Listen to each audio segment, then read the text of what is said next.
Assalamualaikum warahmatullahi wabarakatuh. Selamat pagi dan salam sejahtera untuk semua. Selamat datang di mata pelajaran ekonomi kelas 10 IPA atau IPS. Dan pagi ini kita akan sama-sama belajar mengenai pengertian manajemen dan pengertian manajemen menurut tokoh ini.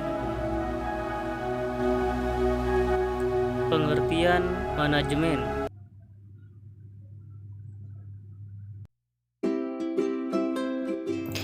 Secara umum, manajemen adalah suatu proses di mana seseorang dapat mengatur segala sesuatu yang dikerjakan oleh individu atau kelompok. Manajemen perlu dilakukan guna mencapai tujuan atau target dari individu ataupun kelompok tersebut secara kooperatif menggunakan sumber daya yang tersedia. Selain itu, manajemen juga dapat diartikan menurut etimologinya. Manajemen berarti sebagai seni mengatur dan melaksanakan berdasarkan bahasa Prancis kuno. Manajemen juga dapat diartikan sebagai usaha perencanaan, koordinasi, serta pengaturan sumber daya yang ada demi mencapai tujuan secara efektif dan efisien. Dari pengertian tersebut, ilmu manajemen dapat diartikan sebagai kemampuan dalam mengatur sesuatu agar tujuan yang diingin dicapai dapat terpenuhi. Sebetulnya, hal ini sudah sering terjadi di kehidupan nyata.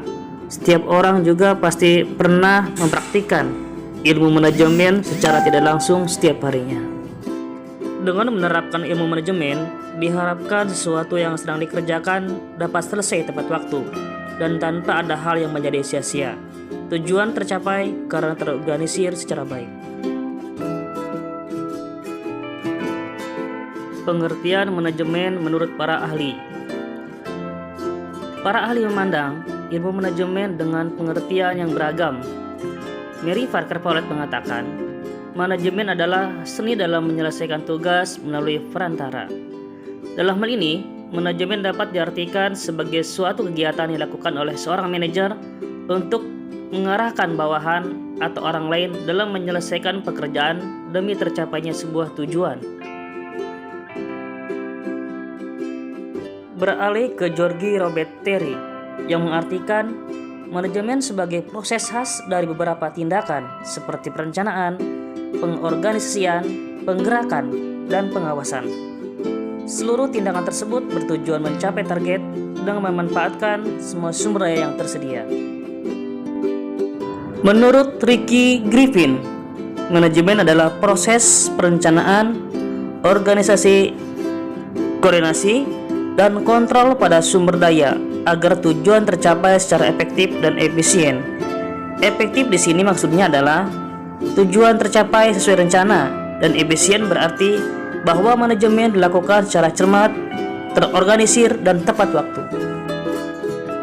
Berbeda halnya dengan Laurent O'Leary. Dia mengartikan manajemen sebagai keahlian membangkitkan orang lain agar bersedia melakukan sesuatu. Tak harus seorang keahlian, manajemen juga dapat dimiliki oleh organisasi maupun kelompok. Dan terakhir ada Hillman. Dia mengatakan manajemen merupakan fungsi untuk mencapai suatu target melalui perantara serta melakukan pengawasan. Dengan begitu, tujuan dapat tercapai bersama. Dari beberapa pengertian pendapat para ahli mengenai ilmu manajemen tersebut, bahwa manajemen tidak jauh dari usaha untuk mencapai sebuah tujuan dengan mengelola dan mengawasi. Itulah tadi beberapa pengertian manajemen, dan di segmen selanjutnya kita akan bahas mengenai fungsi-fungsi manajemen dan proses manajemen. Untuk itu, agar kalian tidak tinggal informasi